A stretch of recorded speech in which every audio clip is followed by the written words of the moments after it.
Otros diagnósticos diferenciales ya están. La psicosis reactiva, en los manuales han agregado la palabra breve, hace alusión a psicosis que tienen que ver con algún evento psicotraumático grave, tener terremotos, bombardeos, obviamente eso ya pasa en todo el mundo, eventos psicotraumáticos graves como, no sé, yo recuerdo un caso donde se le ahogó el hijo enfrente prácticamente a la mamá. Entonces hacen un cuadro de psicosis que se resuelve rápido, con o sin tratamiento, se resuelve rápido. Rápido para nosotros quiere decir que si le da tratamiento en una semana ya está paciente bien. Queda un poco afectado, como sacado de esquema, como vio Ferrer, que lo sucedió.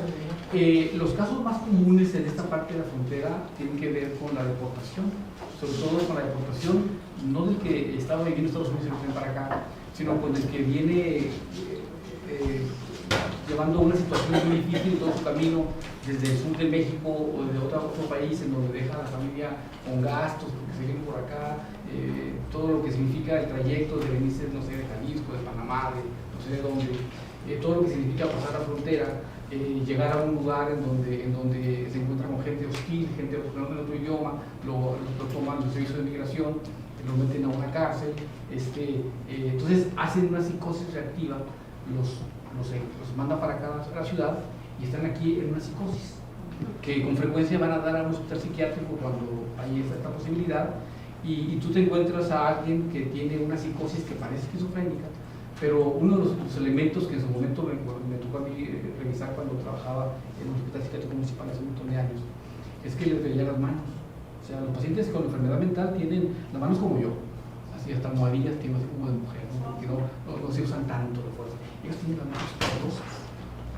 Empieza un paciente muy enfermo, muy mal, como si fuera esquizofrénico, pero es alguien que tiene cambios en todas partes. Alguien que no tiene familiares, el paciente no da su nombre, o te da un nombre equivocado, qué sé yo, pero te das cuenta de que es un trabajador del campo. Entonces, dosis pequeñas de medicamentos y a la semana ya están bien.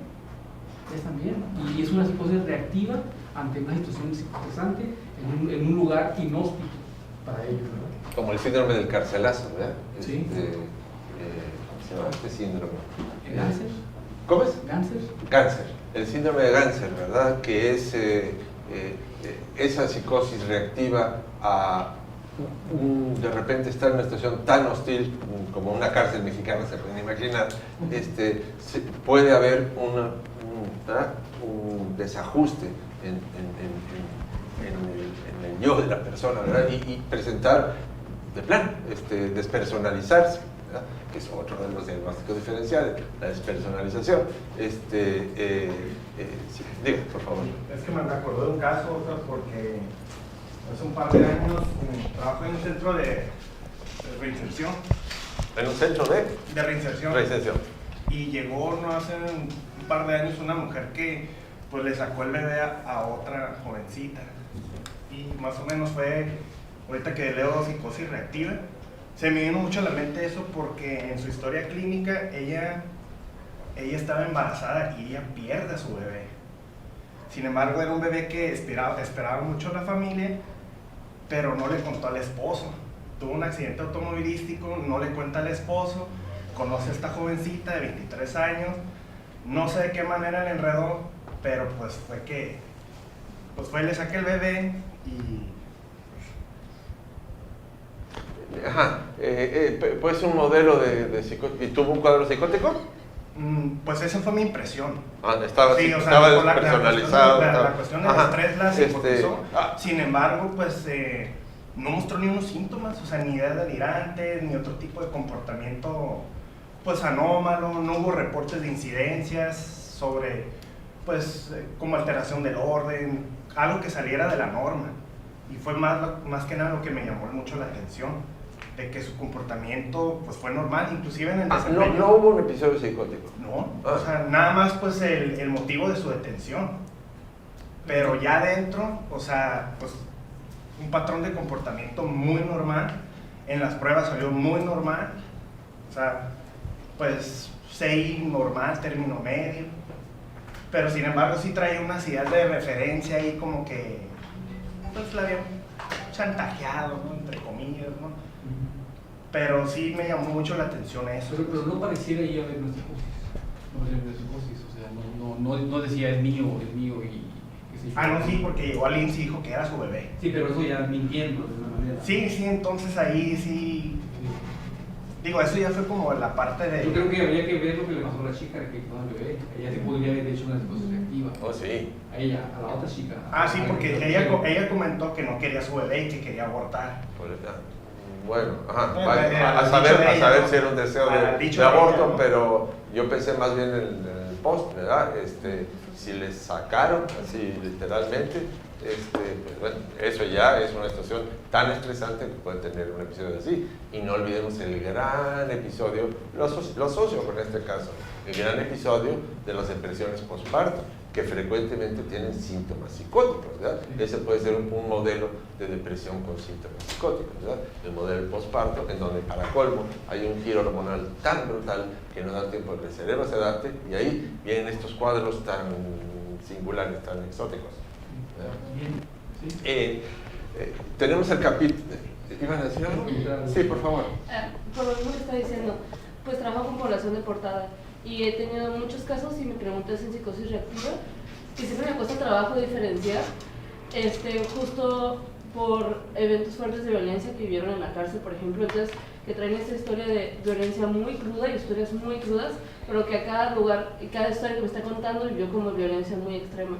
Entonces, que yo sí veo ahí una psicosis, pero se me hace muy difícil ver como que sí, que no, y cuando viven la deportación es más fuerte, ¿no? Entonces me cuesta mucho trabajo identificar y ver cuánto tiempo podría ser entonces la psicosis reactiva o si vaya de la mano de otra cosa, porque inicia como en los eventos violentos, que puede venir como desde México o en su país pasa una situación de violencia extrema, se va para allá y allá también tiene como estas historias de... La psicosis reactiva es breve por definición y estamos hablando de que debe de resolverse en el primer mes.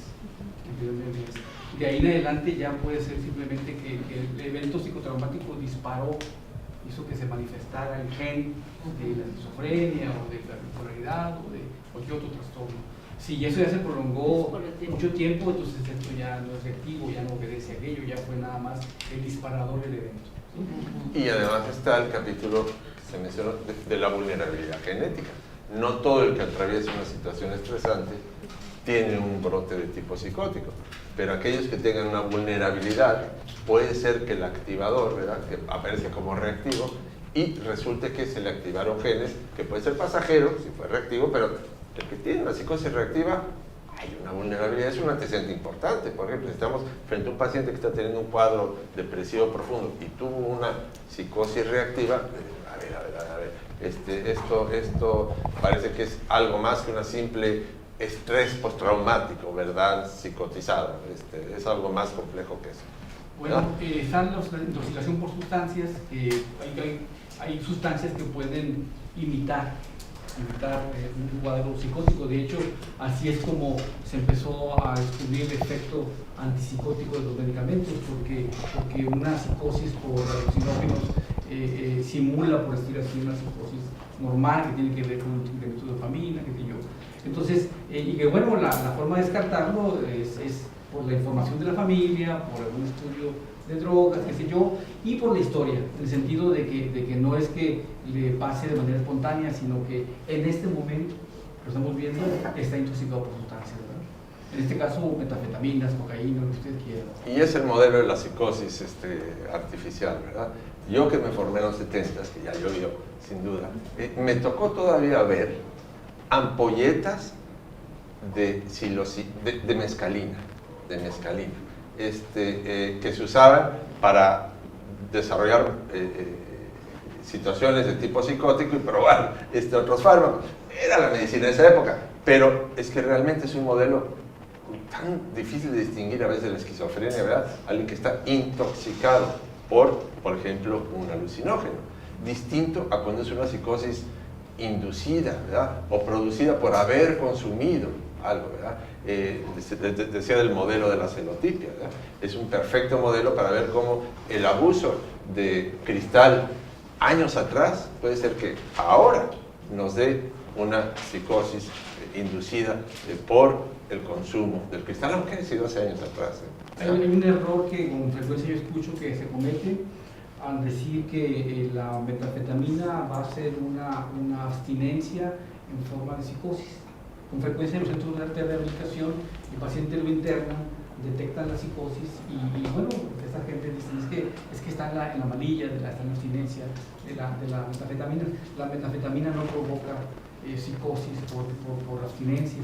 Es que en ese momento aparece la psicosis inducida por la sustancia, aunque ya no esté consumiendo. Entonces, como dice el doctor, puede ser en los primeros meses, puede ser años, o puede ser durante el consumo mismo, en donde luego se confunde si está intoxicado o está psicótico. Claro, una vez que ya vemos la evolución en que el paciente, sobre todo porque está asustado, ya no consume, estamos viendo que estamos ante una psicosis por sustancias, y una psicosis por sustancias, por ejemplo, por ácidos, por LSD, por PCP, genera síntomas que se parecen mucho a los síntomas negativos del esquizofrenia. Es a veces muy difícil diferenciarlo. A veces nos quedamos todavía sin saber qué fue primero, si fue el cuadro esquizofrénico o fue el consumo prolongado de alucinógenos. Y si son sustancias que tal vez, otra vez la vulnerabilidad genética, pueden producir el daño per se. La metanfetamina hasta el más sanito genéticamente le va a trastornar, ¿verdad? Pero también puede ser que, por ejemplo, últimamente he visto cuadros psicóticos o de despersonalización por lo que antes no veíamos con marihuana. ¿Por qué? Porque ahora resulta, ¿verdad? Y sobre todo en la frontera lo vemos, ahora la marihuana se importa, ¿verdad? Antes se exportaba, ahora se importa.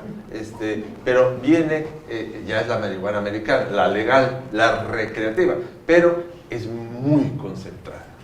Están las famosas galletas y los chocolates, etcétera. Hay algunas versiones que son altísimamente concentradas de tetrahidrocannabinol y he visto episodios de franca despersonalización que antes, cuando se usaba la colombiana, la de Guerrero, etcétera, si se veía eso decíamos fue un debut esquizofrénico porque pues claro, la marihuana, a quien tiene una vulnerabilidad que a lo mejor no lo sabía, a partir de ahí, ¡pum!, empiezan los síntomas. Pero ahora los vemos de tal intensidad que hasta la misma marihuana puede producir un cuadro así, ¿verdad? Hay todo un gran capítulo que son más médico, ¿verdad? No vamos a entrar mucho en eso. Las enfermedades sistémicas, al final vamos a hacer una lista de algunas muy relevantes. Sí, diga. Yo trabajo en una clínica especialista en adicciones. Sí logramos, bueno, yo logro diferenciar a un paciente que llega intoxicado, que tiene una psicosis inducida por la sustancia, y cuando él se desintoxica, que pasa el efecto de su dosis, está normal. Y hay otros que tienen una psicosis con más tiempo, inducidas por la sustancia. Pero de ahí, ¿cuánto tiempo sería lo recomendable de observar al paciente para determinar si ya es una esquizofrenia o solo fue la psicosis inducida por la sustancia? Sí, no tiene que ver con el tiempo, tiene que ver con la evolución, con la evaluación en general, con cómo está evolucionando aquello y la presencia de sintomatología negativa. Insisto, no son los síntomas positivos, son los negativos. Los que hubo antes de esto y lo que está sucediendo de ahí en adelante. No es el tiempo nada más no determina si se desintoxicó, siguió psicótico, o sea, eso hay una psicosis. Por lo pronto el diagnóstico más seguro es una intoxicación por una psicosis inducida por sustancias. Cuando estamos viendo de que esto evoluciona hacia sintomatología negativa, entonces ya cuestionamos y podríamos pensar, pero no son síntomas positivos, son negativos lo que determinan. Es buena la pregunta, porque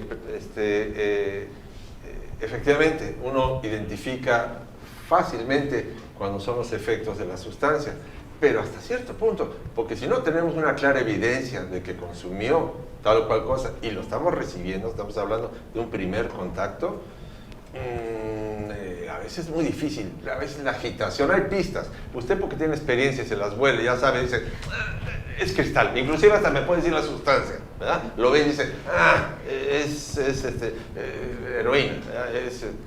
Y tenemos un estudio clínico que lo avala, un antidoping. Y ahí no hay vuelta de hoja, pero también, ojo con los antidoping, ¿antidoping de qué? ¿Verdad? Porque salió positivo a las benzodiazepinas y a la marihuana, ¿por ahí pasó el asunto o es más complicado? Y el efecto, el tiempo, es lo que decía el doctor Howard, es medio relativo, es cierto, alguien que llega con un cuadro muy florido, pasan las horas, ¿verdad? Porque casi todas las sustancias es cuestión de horas, ¿verdad? Pasan las horas y persiste una desorientación, olemos organicidad, ahorita vamos a hablar de esto, persiste síntomas negativos, a lo mejor ya traía antecedentes, era alguien ya algo esquizoide y tuvo su brote a partir de la sustancia, ¿verdad? O es un debut esquizofrénico, no es raro ver debuts esquizofrénicos disparados, sobre todo por estas sustancias tan fuertes, ¿verdad? Sí, es un gran reto, es el primer contacto. Propongo que dejemos al final las preguntas para poder avanzar. Me interesa que pasemos, tenemos poco tiempo relativamente.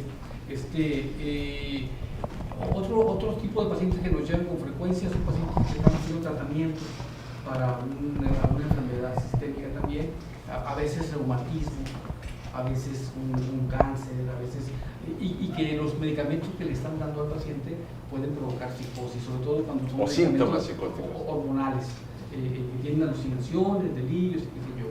Y otro fenómeno que se da en el caso nuestro es el que un medicamento como un antidepresivo en alguien que tiene una predisposición hacia la manía puede provocar un cuadro de manía, cuando aparentemente es el primer cuadro depresivo en alguien joven, no tienes ningún antecedente de que haya alguna enfermedad en la familia, le das un antidepresivo y el paciente empieza a mejorar y de repente se bota y se va hacia una manía, que eso nos toma de sorpresa a todo el mundo, a la familia en primer lugar. Nosotros sabemos que es una manía inducida por antidepresivos que solamente les va a dar a aquellos que tienen la predisposición, no a cualquiera, ¿verdad? Pero también es un caso que representa. Es un buen paradigma ese, me hizo recordar el debate que se armó hace unos años cuando se autorizó al psicólogo clínico a indicar medicamentos como antidepresivos en Estados Unidos. Acá llego a ver pacientes cuyo psicólogo le dijo, tome este tal antidepresivo. ¿Por qué? Porque ha visto que es bueno, que es noble, que son buenos resultados, pero hay que tener mucho cuidado porque si vemos otra vez en la historia de vida, el examen mental, si juntamos elementos y sospechamos algo de bipolaridad, hay que pensarlo dos veces, ¿verdad? Antes de darle un antidepresivo o darle un antidepresivo solito. A veces hay que dar un antidepresivo con un antipsicótico para compensar la posible activación maníaca, en fin. Entonces el asunto de los psicofármacos, nada más aprovecho para mencionar, no es algo que se pueda manejar a la ligera. Inclusive en la medicina, fuera de la psiquiatría, llegamos a ver algunas barbaridades. Fuera de la medicina, bueno, es muy silvestre el asunto. Medicamentos que parecen muy nobles como el antidepresivo, porque en México se venden hasta en la esquina y todo el mundo conoce el Prozac, todo el mundo conoce este y el otro, hay que tener cuidado por esto, ¿verdad? A veces vemos que tomó un antidepresivo, ¡pum!, tuvo un brote con síntomas psicóticos, de tipo maníaco. Los inducidos por antidepresivos suelen ser episodios maníacos bastante intensos, ¿verdad?